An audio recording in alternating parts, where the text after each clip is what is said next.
ভাই আমার সাথে যেভাবে কাজ করল, আমার আব্বু আর আম্মু দুইজনেই সরকারি চাকুরি করে। তাই তারা প্রতিদিন সকাল 8:30টার সময় অফিসের উদ্দেশ্যে বাসা থেকে বাহির হয়ে যায়।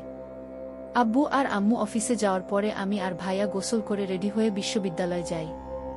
আমাদের বাসায় শুধুমাত্র একটি কমন বাথরুম থাকায় প্রথমে আমি গোসল করে রেডি হতে যাই, তারপরে ভাইয়া গোসল করতে যায়। সাধারণত মেয়ে মানুষের রেডি হতে একটু বেশি সময় লাগে, তাই আমিই প্রথমে গোসল করি। আমরা দুই ভাই বোন বিশ্ববিদ্যালয়ে যাওয়ার পরে বাসায় তালা দেওয়া থাকে। আমাদের সবার কাছেই বাসার গেটের চাবি আছে। আমি আর ভাইয়া ক্লাস শেষ করে বিকাল 4টা 4:30টার ভিতরে বাসায় চলে আসি। আব্বু আর আম্মু সন্ধ্যা 6টা নাগাদ বাসায় চলে আসে। নির্দিষ্ট একটা রুটিন অনুযায়ী এভাবেই আমার প্রতিটা দিন অতিবাহিত হচ্ছিল। কিন্তু একটি ঘটনা আমার জীবনকে সম্পূর্ণ বদলে দিল, যা শুনলে আপনার আত্মা কেঁপে উঠবে, আপনার মেশিন দিয়ে পানি চলে আসবে। আপনি হাতের কাজ করতে বাধ্য হবেন, তাই গল্পটি মনোযোগ দিয়ে সম্পূর্ণ শুনুন। ভাইয়াও সব জানে। ভাবি বললেন, তোর ভাইও রেডি আছে। আর হ্যাঁ, আজকে ভাইয়া না, নাম ধরে ডাকবে। আমাকে দেখে ভাইয়া উঠে দাঁড়ালো। তাকে দেখে আমি মাথা নেড়ে সম্মতি জানালাম। ভাইয়া জিজ্ঞেস করলেন, তুমি কি সত্যিই প্রস্তুত? আমি বললাম, হ্যাঁ আমি প্রস্তুত। আমার ভাই ও ভাবি অনেকদিন ধরে সন্তান ধারণের চেষ্টা করছিলেন, কিন্তু সফল হচ্ছিলেন না। আমি তখন আমার বাবা মায়ের বাড়িতে থাকতাম। হঠাৎ করেই আমার ভাই আমাকে তার কাছে নিয়ে আসে এবং একাধিক রাত আমাকে তার স্ত্রীর মতো আচরণ করে কাটায়। আমি গর্ভবতী হয়ে যাই। আমার নাম তামিমা। আমি দেখতে অনেক সুন্দর, শরীরের গঠন নাই বা বললাম। ছেলেরা আমাকে একবার দেখলে চোখ ফেরাতে চায় না। মনে হতো তারা আমাকে কিছু বলতে চায়, কিন্তু তাদের সাহস হয় নাই কখনো। আমার গল্পগুলো তোমরা শুনো, কিন্তু সাবস্ক্রাইব করো না। দয়া করে গল্পগুলো ভালো লাগলে ভিডিওটি লাইক, শেয়ার এবং চ্যানেলটি সাবস্ক্রাইব করো প্লিজ। আমার বিয়ে 1 বছরও টিকেনি এবং সেই দুর্বলতার সুযোগ নিয়ে আমার মায়ের বাড়িতে থাকা আমার জন্য কষ্টের হয়ে উঠেছিল। আমার মা, বাবা ও ভাইয়ের ঠাট্টা বিদ্রূপ দিন দিন বেড়ে যাচ্ছিল। তারা মনে করত যে আমি বাড়িতে থাকলে আমার ভাই আবার বিয়ে করতে পারবে না। আমার অসহ্যতার কারণে আমি তাদের কথা শুনতাম, কারণ আমি আমার ইচ্ছামত প্রেমে করে বিয়ে করেছিলাম, যা 1 বছরও টিকেনি। আমার মামাতো ভাই জানত যে তার চাচা ও খালা কতটা নিষ্ঠুর স্বভাবের। সে আমাকে বলল, আপু তুমি আমাদের বাসায় এসো, এখানে তুমি শান্তি পাবে। আমার জীবন অনেক চেষ্টার পরেও স্বাভাবিক রাখতে পারিনি, কারণ তার পরিবারের সদস্যরা আমার সম্পর্কে ভুল ধারণা পোষণ করেছিল। আমি 26 বছর বয়সে বিয়ে করেছিলাম এবং 27 বছর বয়সে ডিভোর্স পেয়েছিলাম। সেই দিনগুলোর কথা বারবার মনে করতে চাইতাম না। তাই যখন সুনীল ভাইয়া আমাকে তার বাড়িতে আসার জন্য আমন্ত্রণ জানালো, আমি সেই রাতেই সিদ্ধান্ত নিলাম যে আমি আর আমার বাবা মায়ের বাড়িতে থাকব না। আমার জিনিসপত্র গুছিয়ে বাসে চেপে রওনা দিলাম, কারণ আমার বাবা মাও চেয়েছিল আমি যেন বাড়িতে না থাকি। সুনীল ভাইয়ারের সঙ্গে আমার ছোটবেলার বন্ধুত্ব ছিল। সে এমন একজন যাকে আমি ভাই বলে ডাকতাম। তার কোনো সন্তান ছিল না, আর সে আমাকে খুব খুশি মনে স্বাগত জানালো। সুনীল এর বাড়িতে আমি কোনো অবজ্ঞার সম্মুখীন হইনি। সে আমার প্রয়োজনের দিকে খুব যত্ন নিয়েছিল। সেই খুশির পরিবেশে আমি 6 দিন কাটালাম। সুনীল এবং তার স্ত্রীর মধ্যে একবারও কোনো ঝগড়া দেখিনি, কিন্তু আমার কারণে তাদের মধ্যে যেন কোনো সমস্যা না হয়, তাই আমি সুনীলকে বললাম যে এখন আমাকে বিদায় নিতে হবে। হয়তো আমার উপস্থিতির কারণে তোমরা নিজেদের সময় পাচ্ছ না। সুনীল উত্তরে বলল, এখন সময় পেয়ে আর কি লাভ। আমি বুঝলাম কিছু একটা সমস্যা আছে তাদের মাঝে। আমাদের বিয়ের 8 বছর পূর্ণ হলো। সুনীল আমাকে তার বাড়িতে কয়েকদিন থাকার অনুরোধ করল। সেদিন রাতে যে রুমে আমি ছিলাম, আমার রুমটা সুনীল ভাই এর রুমের পাশেই ছিল। আমি রুম থেকে বের হতেই সুনীল ভাইয়ার রুম থেকে কিছু আওয়াজ শুনতে পেলাম। মনে হচ্ছিল তার বউয়ের সাথে কথা বলছেন, আর কিছু অদ্ভুত আওয়াজ আসছিল। এত রাতে এসব কথা ও আওয়াজ শুনে হঠাৎ আমার স্বামীর কথা মনে পড়ে গেল। রুমে ফিরে এসে কানে তুলো দিয়ে শুয়ে পড়লাম, যাতে কোনো আওয়াজ না শুনতে পাই এবং চোখের সামনে কোনো অপ্রিয় দৃশ্য না আসে। পরের দিন ভাবির বাড়িতে শ্বশুর ও খালা আলাপ করছিলেন। খালা বললেন, প্রিয়া তুমি আর আমি কবে সুখবর শুনতে পারবো? খালার প্রশ্ন শুনে প্রিয়ার মুখ ভেঙে গেল। সুনীল ভাইয়া বলল, আমাদের ফ্যামিলি প্ল্যানিং আছে, কিন্তু এখনো ভাবিনি। প্রিয়া ভাবি ওখান থেকে চলে যেতেই খালা মুখ গোমড়া করে নিজের রুমে চলে গেলেন। আমি বুঝতে পারলাম না কেন প্রিয়া ভাবি এত মন খারাপ করেছে। তাই আমি ওর রুমে গেলাম। তাকে কাঁদতে দেখে বললাম, প্রিয়া, তুই কাঁদছিস তোর খালার এই প্রশ্নে? সুনীল ভাই তো তাদের বলেছে যে তোমাদের ফ্যামিলি প্ল্যানিং আছে এবং তোমরা সবাই তা মেনে চলছ। এতে খারাপ লাগার বা কান্নাকাটি করার কিছু নেই। তুমি এখন শহরে থাকো, তোমার চিন্তাচেতনা অনেক উন্নত। আজকাল সন্তান জন্ম দেওয়া এত সহজ নয় এবং খরচও অনেক বেড়ে গেছে। হয়তো সময় বুঝে ভাইয়া বাচ্চা নিবে, এতে টেনশনের কি আছে? আমি কথা বলতে বলতে হঠাৎ প্রিয়া আমার কাঁধে মাথা রেখে জোরে জোরে কাঁদতে লাগলো। তার কান্নার কারণ জানতে চেয়ে আমি তাকে সান্ত্বনা দিয়ে বললাম, প্রিয়া ভাবি, তোমার কান্নার কারণ নিশ্চয়ই অন্য কিছু। তুমি আমাকে তোমার বন্ধু ভেবে সব বলতে পারো। প্রিয়া ভাবি তখন বলল, তুমি যখন আমাকে বন্ধু ভেবে প্রশ্ন করেছ, আমি তোমাকে সত্য কথা বলবো। কিন্তু এটা শোনার পর তুমি আমাকে ভাবির মতো নয়, বন্ধুর মতো আচরণ করবে। আমি প্রিয়াকে প্রতিশ্রুতি দিলাম যে আমি তাকে বন্ধুর মতোই আচরণ করব। তখন প্রিয়া বলতে শুরু করলো, আমাদের কোনো পরিবার পরিকল্পনা নেই। সত্যি বলতে, আমি মা হতে পারবো না। আমার মধ্যে একটা ত্রুটি আছে। আমি প্রিয়াকে বোঝালাম, এত টেনশন নেওয়ার কি দরকার? মানসিক চাপ কমাও। ঈশ্বর চাইলে সব ঠিক হয়ে যাবে। যদি মা বাবা হওয়ার ইচ্ছা থাকে তাহলে এতিমখানা থেকে একটি শিশুকে দত্তক নিতে পারো। এতে তুমি মাতৃত্বের স্বাদ পাবে এবং সেই শিশুটিও ভালো থাকবে।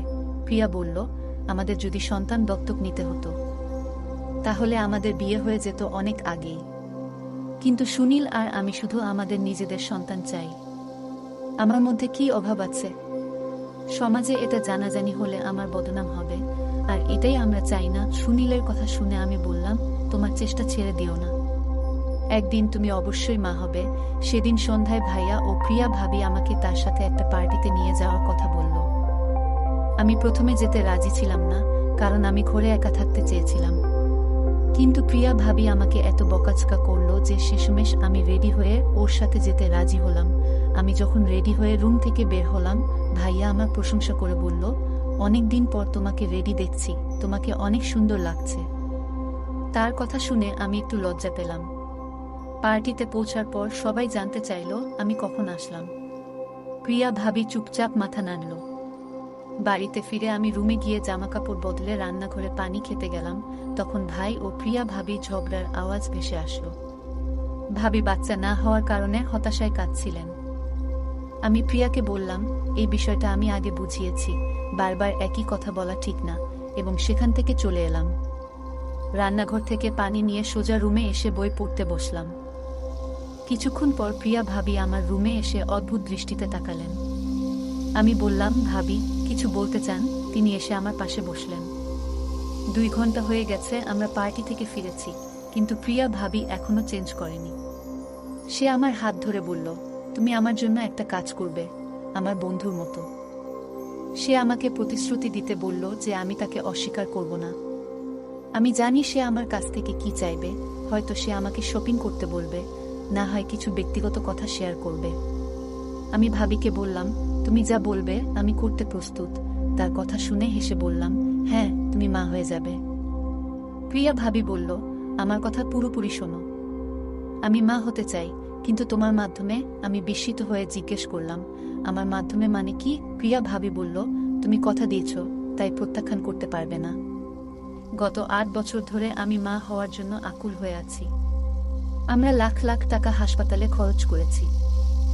আমি কত ইনজেকশন খেয়েছি। এখন আমি চাই তুমি সুনীলের সাথে কিছু রাত কাটাও, তাকে ভালোবাসো। তার কথা শুনে আমি হতবাক হয়ে গেলাম। ছোটবেলায় যার সাথে খেলেছি, যাকে কাল পর্যন্ত ভাই বলে ডাকতাম, তার বউ আমাকে এভাবে বলছে। আমি বললাম, তুমি কি বুঝছো? তুমি কি বলছো?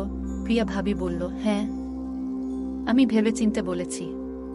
তোমাকে এই কাজ বিনা পয়সায় করতে হবে না।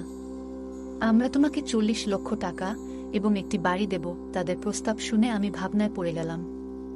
আমি জানতাম আমার নিজের বিউটি পার্লার খুলতে পারলে ভালো হতো। এই 40 লক্ষ টাকা দিয়ে আমি একটি ব্যয়বহুল প্রফেশনাল কোর্স করতে পারতাম এবং বড় পার্লার খুলতে পারতাম। কিন্তু প্রিয়া ভাবি প্রস্তাব শুনে আমি বললাম, এসব কি বলছো তুমি? ভাইয়াও সব জানে। ভাবি বললেন, তোর ভাইও রেডি আছে। আর হ্যাঁ, আজকে ভাইয়া না, সুনীল বলে ডাকবে। আমাকে দেখে ভাইয়া উঠে দাঁড়ালো।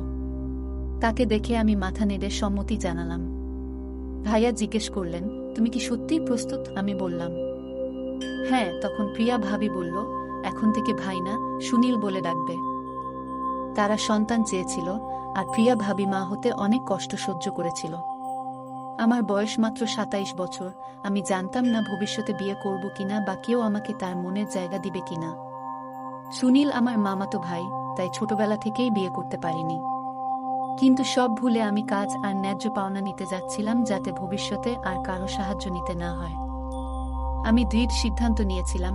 হঠাৎ বোনের গলা শোনা গেল, আমরা এখনই পার্টি থেকে ফিরেছি, তুমিও ক্লান্ত, আজ বিশ্রাম নাও, কাল থেকে শুরু হবে। আমি মাথা নেড়ে রুমে চলে গেলাম। রাতের খাবার খেয়ে পরের দিন আসলো। কিছুক্ষণ পর প্রিয়া ভাবি এসে বললেন, সুনীল কখনো অন্য মেয়ের দিকে তাকায় না, কিন্তু এখন সে যা করবে আমাদের জন্য করবে। তার হাতে একটা নাইট গাউন ছিল, যা অনেক সুন্দর আর আকর্ষণীয় ছিল। তিনি বললেন, তুমি এই পোশাক পরে সুনীল এর রুমে যাও, সে তোমার দিকে আকৃষ্ট হবে। প্রিয়া ভাবি বললেন, মনে রেখো, এটা শুধু একটা চুক্তি, অন্য কোনো ভাবনা আনবে না। মনে মনে এই চুক্তি মনে রেখে আমি সুনীল এর রুমে গেলাম, শুধু আমার ভবিষ্যতের কথা ভেবে। মাথা নেড়ে সুনীল ভাই এর ঘরে চলে গেলাম। সুনীল ভাই রুমে কোথাও দেখা যাচ্ছিল না। প্রিয়া ভাবি তাকে তার রুমে ডাকল, সে তখন বাথরুমে ছিল। প্রিয়া ভাবি বলল, তাতিমা রুমে এসেছে। সুনীল বলল, আমি ফ্রেশ হয়ে আসছি। প্রিয়া ভাবি বুঝতে পেরে বেরিয়ে গেল। আমি রুমের আলো নিভিয়ে দিলাম। সুনীল ভাইয়া বাথরুম থেকে বেরিয়ে এসে আমার পাশে বসল। আমরা কেউই কিছু বলছিলাম না। হঠাৎ সুনীল ভাইয়া আমার ঘাড়ে হাত রাখল। আমি মনে করলাম, এটা আমার ভবিষ্যতের জন্য একটা চুক্তি। আমাকে এটা করতে হবে, আর আমি এক দম্পতিকে বাবা মা হওয়ার সাহায্য করছিলাম মাত্র। সুনীল এর সাথে কাটানো রাতের পর আমি গর্ভাবস্থার উপসর্গ অনুভব করলাম। এখন আমি নিজেই ঘর অন্ধকার করে দিতাম। সুনীলও তাই চেয়েছিল। ১ মাস পর আমি মশলাদার খাবার খেতে লাগলাম। সুনীল আমাকে তার এক বন্ধুর চেকআপে নিয়ে গেল। অন্তঃসত্ত্বা হওয়ার খবর শুনে সুনীল ও প্রিয়া ভাবি মুখে খুশি দেখে আমিও খুশি হলাম। সুনীল আমার প্রতি অনেক বেশি যত্নশীল হয়ে উঠল। সুনীল দ্রুতই উধাও হয়ে যেত, যদিও সে তার স্ত্রীর সন্তান হওয়ার অজুহাত দেখাত। গ্রামের কিছু মহিলা তার বউকে বন্ধা বলে ডাকতে শুরু করেছিল। আমি তাকে সাহায্য করতে চেয়েছিলাম। সুনীল অনেক আত্মীয় স্বজন এড়িয়ে চলত, অফিসে যাওয়ার সময় তাকে এড়িয়ে যেত এবং ঘরে তালা দেখে ফিরে যেত, যাতে প্রিয়া ভাবির পেট দেখা না যায় এবং কারো প্রশ্নের সম্মুখীন না হতে হয়।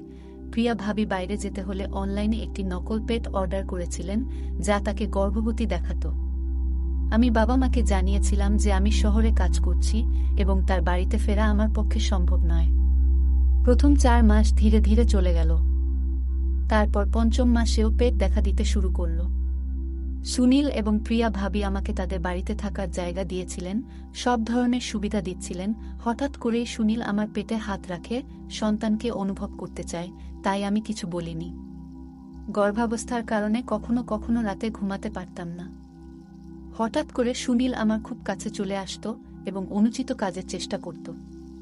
আমি প্রিয়া ভাবিকে জানালে তিনি বললেন, কোনো ফালতু কাজ করো না, সুনীল প্রতিদিন আমার সাথে ঘুমায়, সে আমাদের বাচ্চার জন্য চিন্তিত। সে আমার কথা বিশ্বাস করেনি। সুনীল আমার কাছে রোজ আসতে শুরু করেছিল, যা শুধুমাত্র আমাদের চুক্তির অংশ ছিল।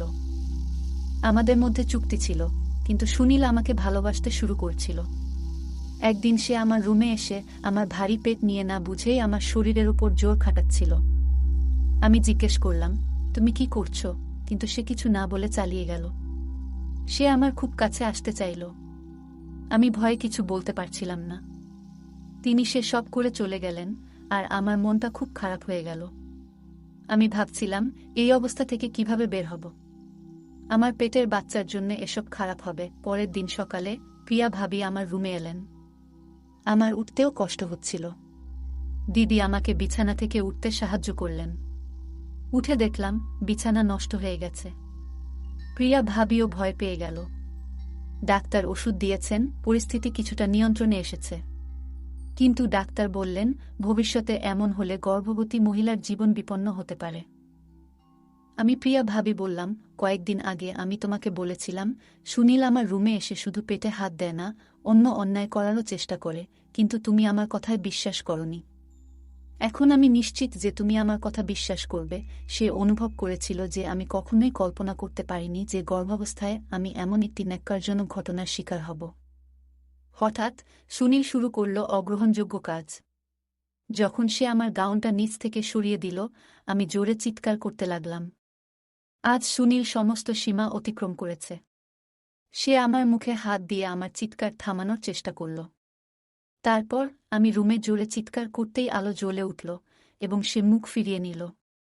প্রিয়া ভাবি এসে দেখল সুনীল আমার সাথে খারাপ কিছু করার চেষ্টা করছিল। এখন প্রিয়া ভাবির বিশ্বাস হচ্ছিল যে আমি তাকে যা বলেছিলাম সব সত্য। কারণ আমি গর্ভাবস্থায় এসব কাজ মোটেও শোভা পায় না। তারপরে আবার আমরা একটি কন্ট্রাক্ট করছিলাম। তাই প্রিয়া ভাবি সুনীলকে বুঝিয়ে নিয়ে যায়।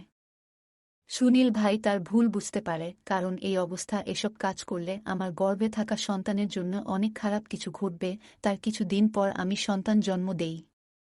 সন্তান জন্মের পর সে আমাকে টাকা ও বাড়ি দিয়েছিল। এরপর প্রিয়া ভাবি সুনীলকে নিয়ে তার মায়ের বাড়িতে চলে যায়। আর আমি এই টাকা পয়সা আর বাড়ি নিয়ে সুখে থাকতে শুরু করি। এখন আমি অনেক ভালো আছি। গল্পটা কেমন লাগলো জানাতে ভুলবে না। আরও মজার মজার রোমান্টিক গল্প শুনতে চাইলে ভিডিওটি লাইক, শেয়ার এবং চ্যানেলটি সাবস্ক্রাইব করতে এবং বেল আইকনটি ক্লিক করতে ভুলবে না। ধন্যবাদ।